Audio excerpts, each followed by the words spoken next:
行くぞ始めるよ Alright, since I decided, I'm not going to work today or nothing, since I kind of bored now, finished a little bit of a workout, meditating, finally deciding to draw something. I haven't done that in about a month or so. So I decided, let's just make that fucking damn video. I have a bunch of questions. So we're gonna start with Safar. Asked us a bunch of questions related to CT. What is this? Some general questions for everyone here, posted for my curiosity. Why are you interested in CT?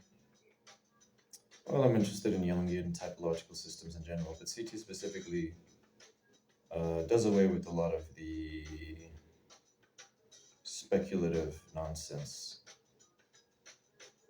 that these typological systems do, where they're trying to overly codify something that, Jung had no intention of turning into any kind of personality or cognitive preference, like inventory or anything like that. But I think the empiricism that CT grants is a big advantage that it has. If CT is true, how much does it explain about human logical reasoning, moral reasoning, social institutions? I think what it does explain is just the biases that we have and what we see is more apparent. It's not to say that if you are a particular CT type that you will or will not have certain beliefs, but certain things will just be more apparent to you. If CT is true, are some CT types better than others? Better in the sense that they're more socially or societally advantageous to be, but it's more so, I would actually say more so specific developments than anything. So, JE, especially in combination with P, is definitely something that is very highly coveted in society and such. If CT is true, in which domains do you or have you found it most useful? Do you think CT predicts a lot in your daily life? I guess it just helps in contextualizing the way I think about things. But I don't know. I guess it depends on how much of the emergent layers are aligned within yourself. It just helps contextualizing why things may be the way they are. Do I think it's predicting a lot of my daily? I guess my general habits and so forth. Yeah, I don't know. I don't know if a more elaborate answer is what's being asked of here.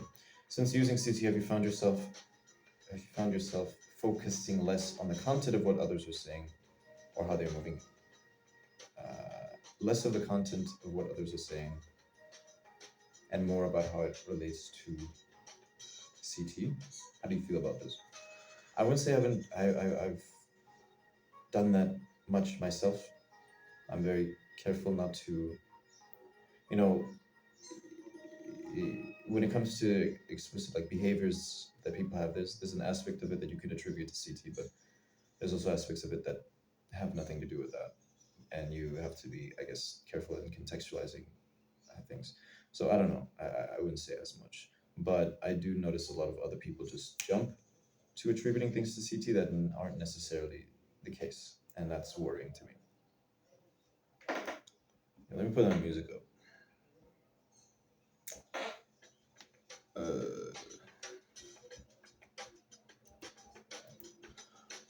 俺にはすべきことがあるが、今はお前と戦う。Alright. I was a bit nervous in laying my hoodie down since, I don't know, my hair's not bad or anything, but it's nothing of note, so. False prophets. I mean, you look at other people's answers, analysis. I don't. Nah, we'll just answer the questions I was given. What are some other questions people have asked me? What are your thoughts on the concept of no war but class war? What's a class? I guess the most distinguishing, if I were to oversimplify, the most distinguishing thing between classes is the relationship to capital. So people will build all of these sorts of other minutiae of classes in relation to income, the amount of income somebody has or their general lifestyle and such. But it's really just about are you the one who owns, like actually owns the means of production, or are you the person, or are you yourself just a commodity in the form of labor? And so that's the most distinguishing factor. And that is, I would say, one of the more pressing issues that we face. So there is truth in the phrase "no war but class war," or the fact that every other ism that we have in our society traces its roots back to classism and class dynamics. But I find that a lot of people, especially white leftists, will use this to dismiss the unique and important nature of issues regarding race or sexism or anything like that. They use it to side. They try to push that stuff aside, and I find that's actually a bit, I don't know. Uh, you can try to apply these Marxist principles and stuff, but you can only do so in context. And unfortunately, um, for the past 500 years, I would say that racism and capitalism have been deeply inseparable. Um, Racism was in fact used as a justification of relegating certain people to the lower rungs of class, and exploiting them. It was necessary to dehumanize certain people in order to be okay with uh, the exploitation of them. What I mean by being okay with it, I don't mean. I feel like most racism is not necessarily over hatred, but it's a kind of imbalance where it's apathy essentially, when people are just fundamentally apathetic to the suffering of certain groups versus others, irrespective of their own actual proximity to this group or the other. And that manifests in the way people are talking about the various conflicts that are afoot today, right? When we're talking about what's going on in Congo, that's been a thing for centuries now. It's not a new thing. And only now are people just pretending to care. Not pretending to care, sorry. Only now are people offering a sliver of empathy towards the issue. But anyway, now I'm going to answer the questions that were given to me by, who is this? Aris. Keep misspelling and mispronouncing it in my head as Ares, the god of war, if I remember correctly. So what are these questions that she asked me? Some of them I may have answered already. I'll see if I'll answer them again here, but let's go. I have a lot of questions.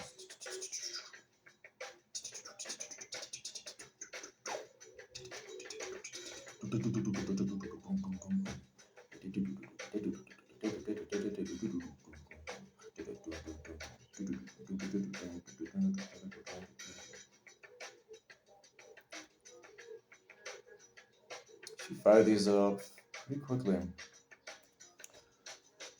Well, what's living in South Africa like? What kind of fictional characters are you typically drawn to? Drawn to.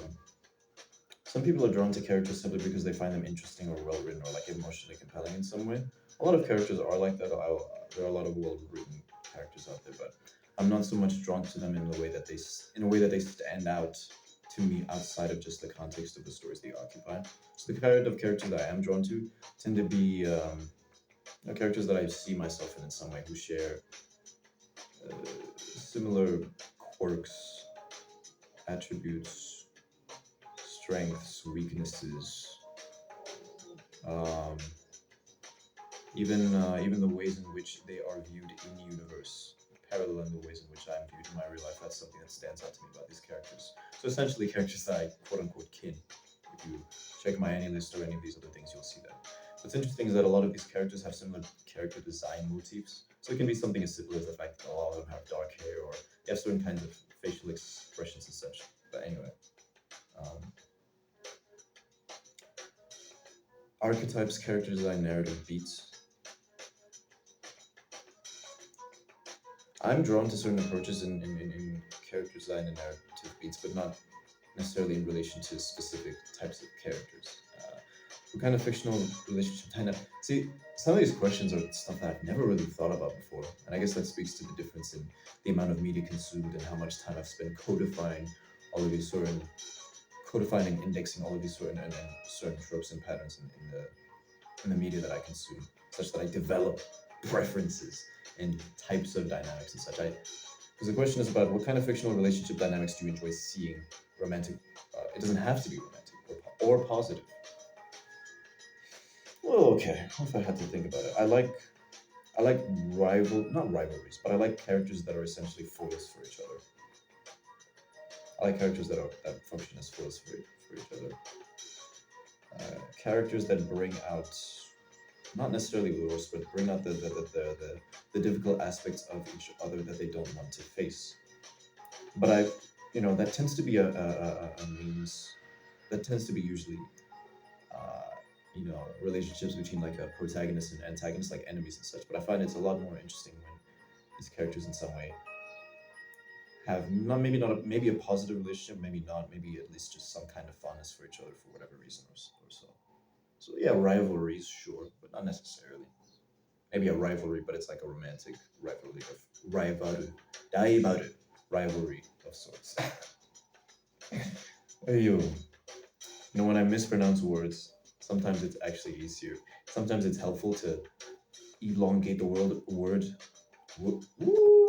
I'm mixing my L's and R's. That's how bad it is right now. I have to do like doing that actually helps sometimes. But anyway, would have been recurring motifs throughout your life, motifs in general. But for example, for me, it's always been the ocean, and that's something that I come up with, that always comes up and that I resonate with. Me too, the ocean, but more so things like the moon, certain symbology that you could liken to spirals or the taiji, like the yin and yang symbol, or um, what was I thinking of? What was that word? I don't remember. Spirals, the moon, taiji, whirlpools, water in general, and mm, I guess any symbols relating to cycles, and I guess like these loops like wells and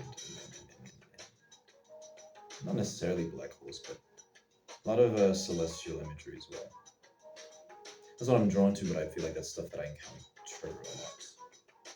The moon, especially, if I were to just pick one. But I guess also the sun, in a sense, because well, it starts from the fact that my name is a direct reference to the light of the sun, but there are certain archetypal forms that I am associated with according to that, right? But yeah, I guess light as a concept, how light in terms of what it's associated with, but also how light kind of moves and functions in this wave-like form, I guess. Light seems to be the kind of motif that comes up when it comes to how people see. But when I really think about it, when I think of where I lie, say astrologically, when I think about the contrast, when I think about the this I guess sort of duality within me where I have this very reserved introverted disposition, but despite that people feel this quiet yet burgeoning intensity from within me and kind of sort of see me as this source of light in a sense. So there's this juxtaposition, the juxtaposition between sun and moon, so to speak. You could even think of it in terms of like how what am I supposedly a Capricorn sun and Scorpio moon? Apparently that I don't know too much about Western astrology, but I hear that that's like a big thing. Oh, it's like a very intense and brooding person. So or what the hell? Or even how this theme of a duality. You know what? Yeah, going back to the previous questions, because I said there's certain kinds of narrative beats and archetypes, but it's more so archetypes within the narrative and within the themes and story and such. But pointing out the acknowledgement of a certain kind of duality and certain kind of contradictions, them coexisting, and through the dissolution or the realization that the opposites possess one another within themselves, that duality dissolves. So duality into non-duality is a kind of theme that I'm drawn to in all types of media and all types of fiction. whether it's like the films I can see, whether it's in the character dynamics that I described, or kind of theme in the show or whatnot, or like an integration of contradictory aspects of oneself, or even the music that I'm drawn to. I noticed this. I've been listening to a lot of early Kendrick's work as of 2009 to 2012, and anything that's persistent across all of it. And Christian Corinthians, which is both my and apparently his favorite song on his first album slash mixtape, because he sometimes doesn't acknowledge it as a full album because it wasn't a big studio album. But in this song, in this album, it's most potently expressed here, this embracing of contradiction, this embracing of duality, whether it's terms of the types, whether it's talked about in terms of the type of rapper that he is. So he'll sometimes say things like, what does he say in the song I Wanna Be Heard? Like Peak compares himself to both Gucci Mane and Common, these two opposite ends of the spectrum of this very like self-indulgent, very intense and like kind of crass, like stereotypical gangster rapper, and Common, who's like this almost now memified, parodied image of this backpacker, like socially conscious rappers and so forth, right? And he'll even say in songs like Ignorance of Bliss, what does he say? The thing with music is like if I want to go to a specific part, it's like the record player in my head doesn't have a seek function, so I can't just go to the point in a song that I want. I have to play the whole thing and then it'll come. But if I were to try to remember what line this was, I think it's because this fucking beat is distracting me and it's making me think of a different song, which isn't has nothing to do with will it be I'm a fool on your beats. I believe that the speaker is the speaker that spoke when they did speak. What does he say? Um, I'm hearing the comments, the critics are calling me conscious, but truthfully, every shooter be calling me Compton. So truthfully, only calling me quality and common proves that ignorance is bliss. So in these bars, he's talking about like how the critics are calling him this, socially conscious rapper and so forth. But he's talking about like how the people who know him, the people who know him from where he's from, knows what kind of life he's from, and and and and can feel it in the music that he talks about. So people are painting this very sanitized image of who Kendrick is. That's not really the truth, considering he, though was not necessarily part of a gang or anything like that, but he was definitely affiliated and involved in gang-related activities and so far and so forth. Very and also just very grim and dark aspects of life. Basically, he wants to shed light on both sides of the spectrum and such. But he also is rejecting the way people are sort of flattening him into a certain kind of role where he's going to be held up to certain particular standards that are not authentic to who he is, kind of pedestalized in a certain way. And in so doing, putting down the people who are essentially from where he came from, right? And so forth. Ignorance is bliss because the listener, the critics are ignorant to who Kendrick really is, and so they flatten him into a box that they believe him to be. So that's one example. But the song Christian Corinthians, even the title Kush and Corinthians talks about the importance of acknowledging duality and embracing contradictions, because much of our reality, much of ourselves is embraced by contradiction. And so when you run away from that contradiction, you start to split and you end up becoming a tormented version of yourself. The process of growth is through understanding both sides of yourself, the true spectrum of who you are, and trying to integrate both parts essentially.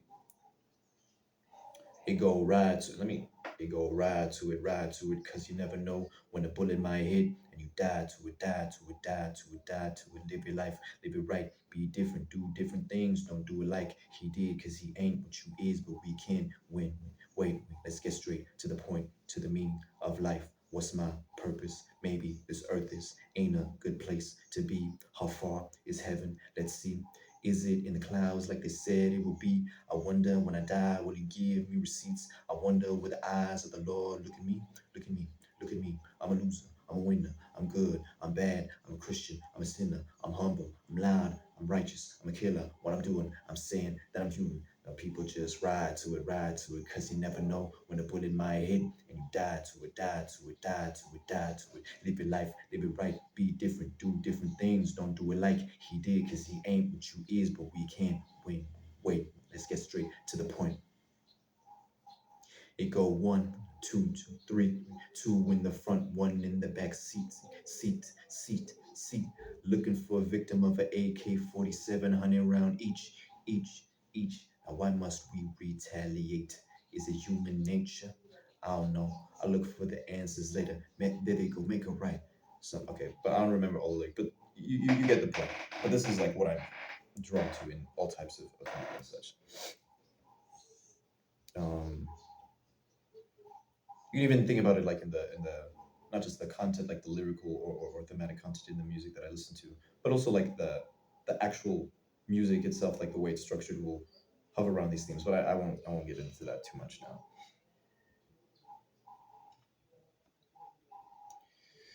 Uh, yeah. If you could have an ideal way of life with things like money or resources, no, I didn't even see this question before.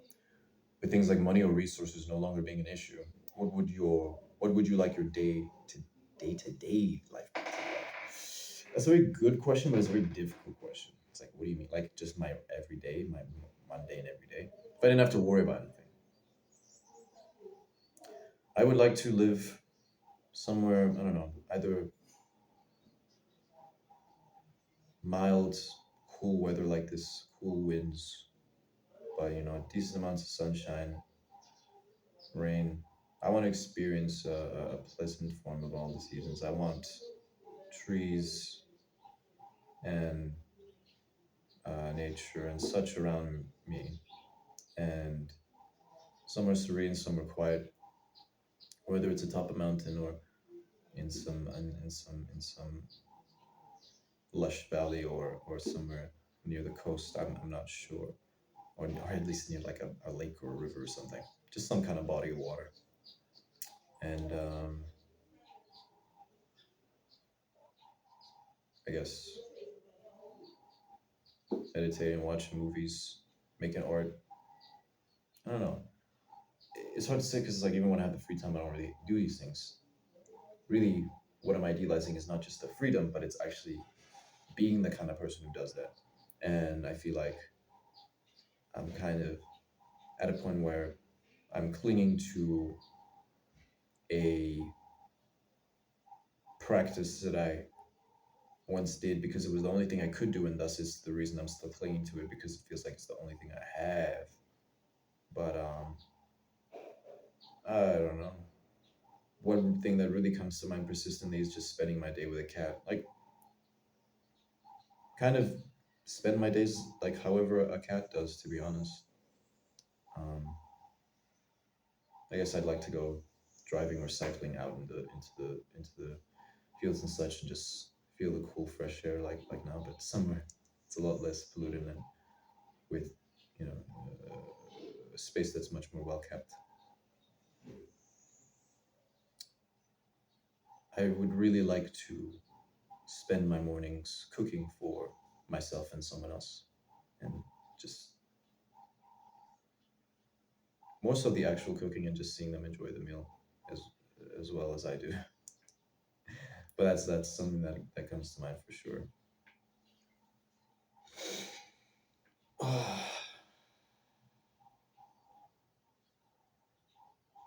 I guess holding hands and just taking naps together. But I don't know. That's so I guess part of that. I guess I would want to spend my time with someone, but just doing mundane things, bro. If I want that's how I want my regular day today. Just me, a cat, and somebody else, just chilling, bro. Not doing too much. I guess reading, take a walking, taking walks in the morning. That's something I'd really like to do. Stargazing, or just sitting, laying on my back on the grass at night, staring at the sky, talk about shit, man. I don't know. Very mundane shit. Very serene but mundane shit. Walking like some retarded wizard in the forest. Sorry. So some fucking meme. Yeah, but shinrin-yoku is the term. Forest bathing. That's something I would really like to do.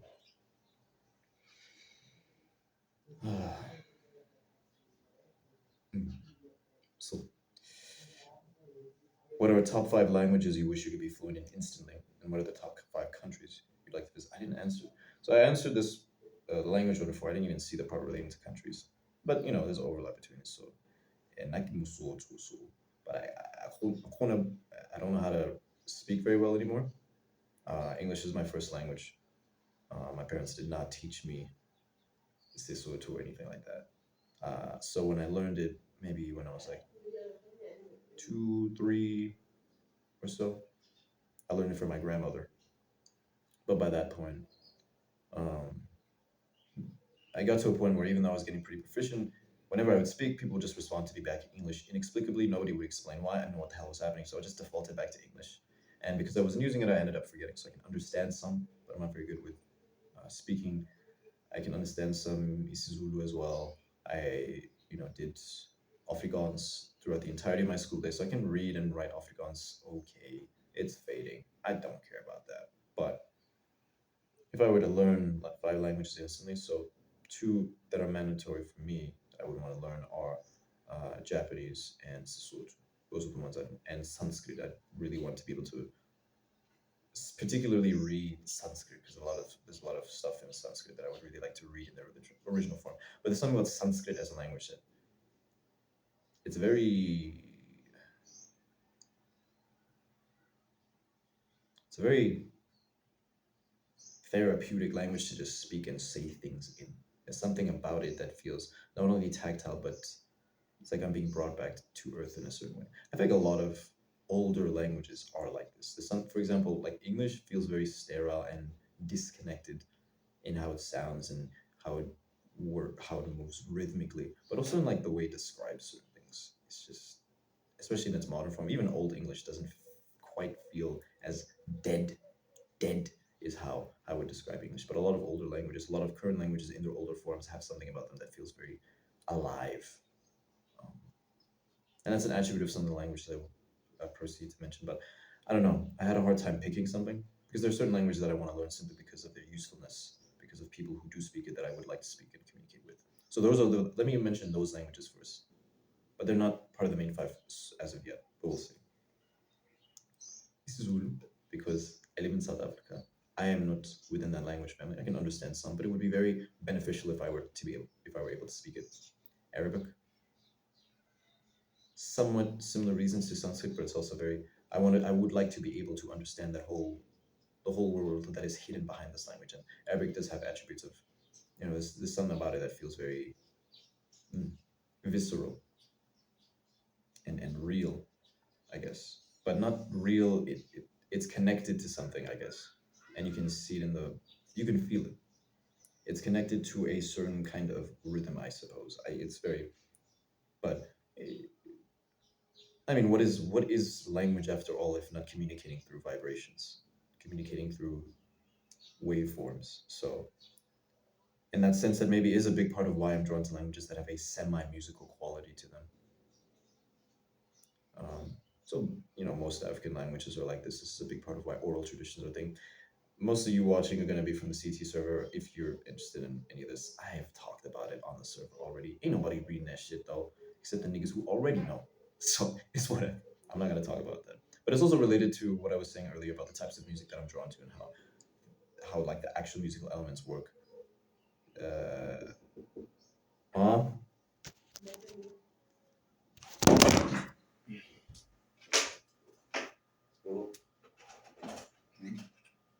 Oh boy, hello boy. Ke for me I ke tse ke ne betsa ga ne ke graduation tsa khulu ke re ba le se serious yang. You're losing weight. I'm not losing weight. So that. I've been the same, but I think I'm actually gaining a bit of muscle. Man, must give myself. Only the internships it's performance. Sure. You must open them and apply for few because today we're free. Yeah. Sure. All right, Sadie. You're going to buy it. All right.